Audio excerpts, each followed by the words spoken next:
This is Karl Domes with CFUR. Tonight we're going to be speaking with the Paper Kites out of Melbourne, Australia. With me on the phone I have Sam Rasmussen. I hope I said your name right there. Is that right, Sam? Yeah, that sounds pretty good. Okay. How are you doing tonight, Sam? I'm well, thank you. And how are you? I'm doing good. I've been rocking out to your new album, so I'm pretty stoked to talk to you, actually. Cool. Glad you like it. So can I start off just by asking how the Paper Kites came together? Yeah. Well, a few years ago, Christina and the other Sam Bentley, were good friends, and they used to just kind of play music together, just at weddings and, cafes and parties and that kind of thing. And they had a few weddings lined up. And they wanted to I think they got asked to play some covers and that kind of thing. They got asked to kind of put together a bit of a band. So they pulled in Josh, who was Sam's cousin, still is Sam's cousin, and myself as well. I was friends with Sam and Josh as well. And so we kind of did that, and, they kind of written some songs as well. So we were kind of playing them. And then, I don't know, we just recorded a bit of a demo. Got into a bit of a festival, so we played there. It went really well. We played a show in Melbourne, and it just kind of started rolling like that, really. Dave got pulled in pretty early as well, and it just kind of unintentionally just kind of started rolling. So when did you realize that you guys were a band and that you actually had something going on? Well, I mean, in the very early days, before we had any releases, a friend of ours came to us and asked if he could make us a bit of a video clip. So we thought that, it sounded fun, whatever. Like, we don't really need one, but that'd be cool. So Sam and Christina wrote Bloom, and we kind of thought up the idea of the video clip, and we kind of made that together with him, and put it on YouTube, and it started to kind of get a few views. It started with our friends and kind of started spreading out from there, and then after that, we kind of played a couple of shows just in Melbourne, once again, kind of just for fun. But all of a sudden, like, a few kind of extra people started turning up. All of a sudden it went from, 90 people, all of a sudden like 180 were there, and then kind of 230 were there. And all of a sudden, like, oh, hang on, there's like a few people turning up to our shows. This is cool. And so then we started making plans to record the EP, and I guess it was around that time that it started to actually feel like maybe it was going to go somewhere, even though, like I said, we never started the band to kind of make it. We were just doing it for fun because we liked the music, and we wanted to make a bit of cash playing at some weddings or whatever. So did the internet play a major role in the development of the Paper Kites and the success that you guys saw early on? It did early on, yeah. I think it enabled us to reach an audience far greater than the suburbs of Melbourne. It definitely, it opened up our opportunities a lot. And I think in the early days, I mean, we got to the stage after about a year, maybe probably about a year, I guess, where we played a show in Melbourne, and a very famous venue called the Corner Hotel. It fits about 850 people, and we sold it out. And we'd not once been played on radio. We'd never done anything with the media, never any interviews or anything. So it pretty much, I guess it was probably a combination of word of mouth and the internet pretty much, like YouTube especially was probably the big one. Nothing ever kind of went viral. It was just everything always had a nice steady turnover. So early on, it was a huge, and then it was from there that we got noticed from our management and our booking agents, and then things started to become a bit more official after that, and we started looking professionally into PR and marketing and that kind of thing as a band has to do. But yeah, absolutely, it gave us a huge start in the early days. And now you're on your first North American tour.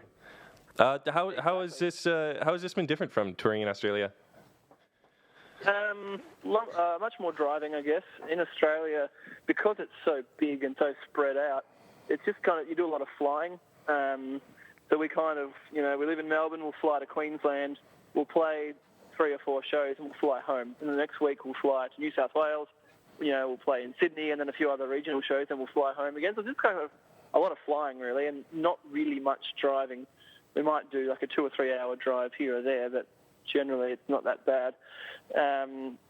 Whereas here it's obviously been a lot of driving. The City and Colour tour started in Atlanta, and we've pretty much done we're doing a full lap of the continent. We're currently, we just arrived tonight in Nelson, and yeah, by the time we finish, we'll be in New York. So it's just a whole lot of driving, which is very different to Australia. And obviously the scenery and the weather is getting pretty different as we got, pretty much as soon as we left California and got up through Oregon and Washington and into Canada, the scenery's been beautiful, and it's very different to Australian terrain. It's very dry and flat in Australia. An interesting time of year to be traveling through, too, with winter just around the corner. I know that the landscapes they play an important role in your music, or at least they seem to come across so in the videos that you guys have been putting out. Have you been finding inspiration in the North American landscapes you've been driving through? Yeah, I'd say so. Yeah, I mean, you're right. All of us, and especially Sam Bentley, who is the primary songwriter, he finds inspiration in solitude and in nature as well. Most of his writing gets done out kind of in the bush. He has a bit of a shack that he goes and stays in for a few weeks in the middle of kind of a beautiful Australian bush, and that inspires him. And being here, seeing such different scenery, huge snow-capped mountains and beautiful fall trees, and all that kind of thing. It's inspiring for us. It's something different. It's opening our mind. It's a new experience, and all of our songs and music come from life experience and that kind of thing. So it's absolutely opening up our mind and inspiring us to kind of create, something different and something new. How was it traveling with City and Colour? That's a pretty exciting band to be touring with. Yeah, it was brilliant. I mean, they were all absolutely lovely, band and crew, very, very accommodating, very kind. The shows were amazing. I mean, we played in these theatres and venues that were just, magnificent, obviously huge, and always full of people as well. And it was an amazing experience, especially for an Australian band that's never been to North America before, to come over for the first time and to get an introduction like that, and to kind of learn the ropes from such professionals. It was brilliant. We're so grateful for the opportunity, and it was an amazing experience. And essentially, you've been on tour since about August, eh? How do you keep yourself energized? How do you keep yourself going between shows for that long of a period? It's hard sometimes. It really is. I mean, you hit highs and lows. It's made easier, I think, being here in North America. It's made easier because everything's new. As we travel, it keeps changing. We're in the desert, then, all of a sudden, it's California, and all of a sudden it's changing, and, now we're in Canada, and everything, it's new. We always have something new to look forward to. We kind of got the Australian tour out of the way first. We love touring Australia, but, we've done it quite a lot. We've been there, done that.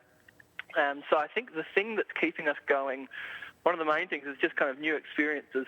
We're constantly looking forward to, seeing the next town, and we're enjoying feeling the weather just get colder and colder. And, and I guess also we're a pretty tight group. We're all pretty close. We're pretty honest with each other, and we know when to give each other a bit of space, or, when to encourage each other a little bit, and also, when to stir each other up a little bit. We understand each other, and I think we work well together, and that kind of helps us get through, months of shows on end. How much time do you have in Nelson before you're on the road again?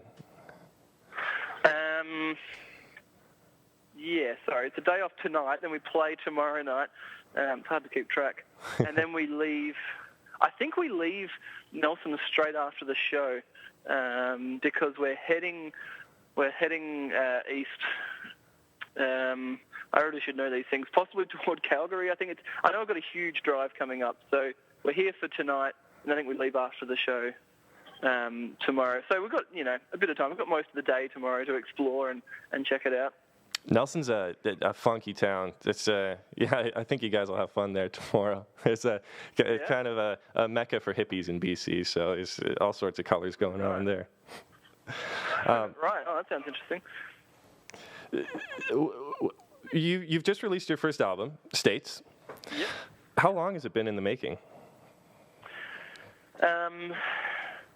Well, we released it, just recently. I think we were touring through Australia late last year, and we finished up that in, I think it was like November, mid-November, and pretty much straight after that, Sam went away on his own for a good few weeks and wrote most of the songs that ended up on the album. We had a few that we already, that made it on that we'd written earlier, but he wrote a good chunk of the songs. He then came back. We had a small tour the first 3 days of January this year, and then pretty much the week after that, we were in the rehearsal studio rehearsing, and we had, I don't know, I can't remember exactly, it was like 2 months, I think, of really hardcore rehearsals, pushing ourselves really hard and trying to, pick what songs we wanted and how we wanted to play them and all that kind of thing.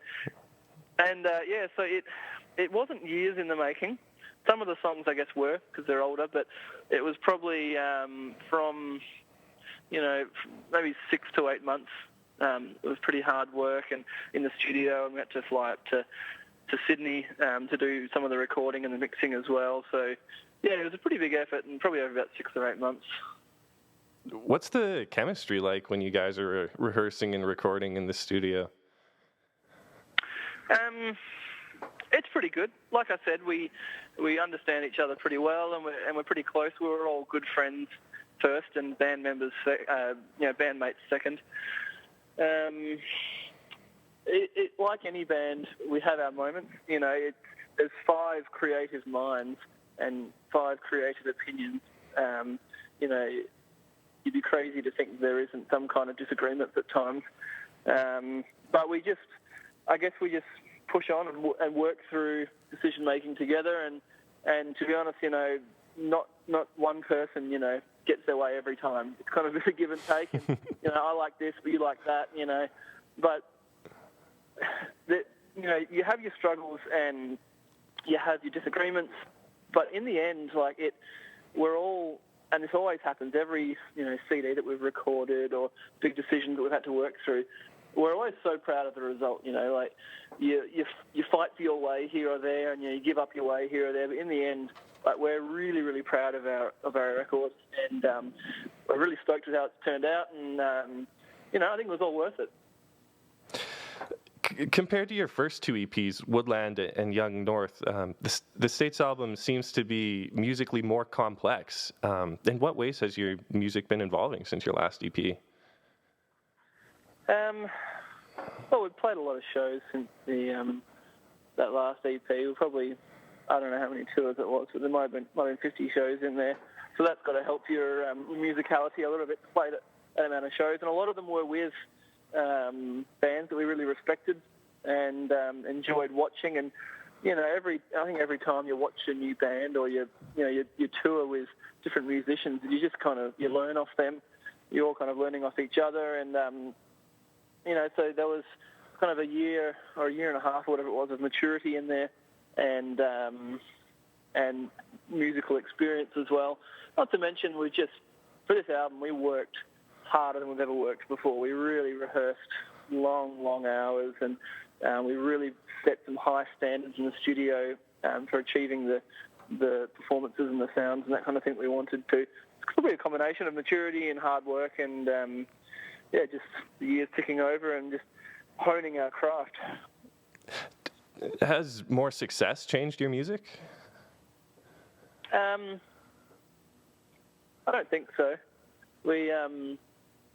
We're all very kind of agreed on the point that we don't write for anyone. We're not trying to write hits, or we're not trying to, write hooks and that kind of thing that people are going to dig. We write songs that we love, and you can see the progression and the change between the 2 EPs and the album, how the music's kind of progressed as we ourselves have progressed. We're not trying to glue ourselves to a genre, and we're not trying to, go out and, sell as many CDs as we can.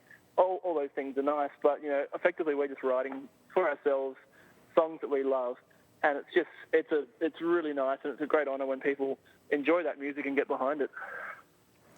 I think it's fair to say that the States album has a distinctive, moody feel to it.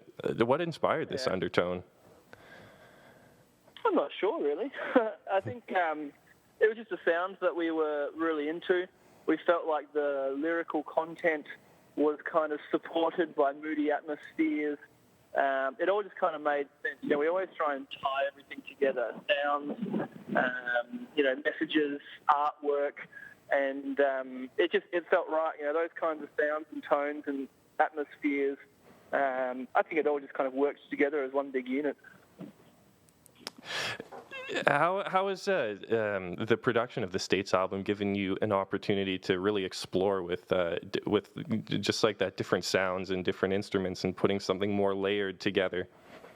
Yeah, it was really good. Like we did have we had time on our side when we were in the studio. We booked out a lot of time, more time than some would think you need. But we really wanted to take our time and just fiddle around. And some days we'd push out songs really hard and kind of work fast. But other times we'd spend hours just fiddling with noises. And a lot of the sounds on the album, I couldn't tell you what they are, or I couldn't replicate them because I can't even remember. We just had all sorts of things going on, and I think the time was really the key. We're not having to rush through and get things close and move on. We just took our time and had a good play. So is the production of another album on your mind yet, or are you still reveling in the creation of this one? Yeah, it's not quite on our mind. I mean, it's come up once or twice. Like, oh, gee, I have to eventually, squeeze out another album. But really, that's nothing. That's not getting talked about. It's not in the plans. We have a lot of touring ahead, and this album's still got a lot of legs on it, and some more singles. And I think we're just going to work this for a while longer and enjoy not having to think about, creating and rehearsing and that kind of stuff for a little while. So, this is a long time you've been touring. What's the first thing that you're going to do when you get back to Australia? Well, I've got a wife and 2 kids, so I think the first thing that I'll be doing is spending my time with them.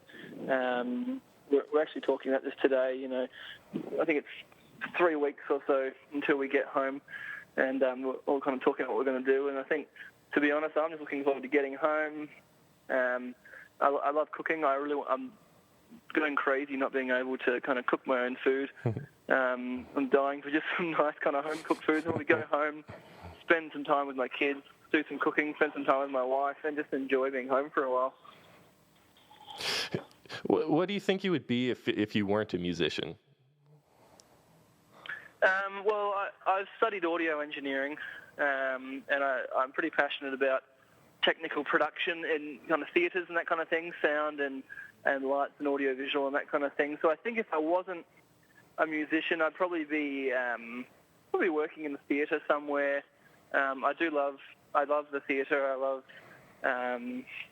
performance and that kind of thing. So if I wasn't on the stage, I'd probably be on the other end of the room, doing the sound, running productions and that kind of thing. I am pretty interested in that sort of thing.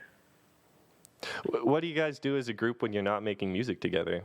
Do you ever just go hang out, spend time to be friends? Yeah, we do actually. Funnily enough, we're all kind of pretty good friends, and we're all kind of in the same general kind of friendship group. So it's often that there's, parties or, events happening that we're all kind of at. And we do spend a bit of time together outside of the band. I reckon when we get back, we might need a bit of a break from each other for a couple of weeks. I don't know. We'll see how that goes. But yeah, we are kind of in the general same groups, and so we do kind of spend time together, hanging out and that kind of thing outside of the band. So are the Paper Kites ever going to come up to Prince George? I'd love to. Maybe next time. I mean, we've jammed in a lot of dates in a pretty small time this tour. So obviously, there's always places that miss out. But yeah, I mean, we'd love to get up to Prince George. That'd be great. It's beautiful here, but it is a long ways away from anything. It's a bit of a drive, you reckon? We have tons of moose, though. So if you're ever into moose watching, Prince George is a great place to come to a show. I've been dying to see a moose, so I'm going to email our agent now and tell him to get us on a show in Prince George. So I got one more question for you. Yep. If you could have any superpower, what would it be? Any superpower? Mm-hmm. Anything at all. I reckon it'd be pretty sweet to fly, just because I could get around places faster. Yeah, I could just kind of fly around. I wouldn't have to bother walking. I could enjoy the Canadian scenery more as well if I was kind of flying up higher. Just get down to the efficiency of living. Why walk somewhere when you can fly there 10 times faster? Exactly. It's all about efficiency and scenic appreciation as well. Sam, thank you so much for taking the time to talk to us up here in Prince George on CFUR. No worries at all. It was a pleasure to chat to you. Best of luck with the rest of your tour. Enjoy the shows that you're going to play and the beautiful Canadian scenery that you have ahead of you. Yeah, we're looking forward to it. Thanks for the chat. Okay, take care. Okay, see you later. Hi, this is Sam Raz from the Paper Kites, and you're listening to CFUR.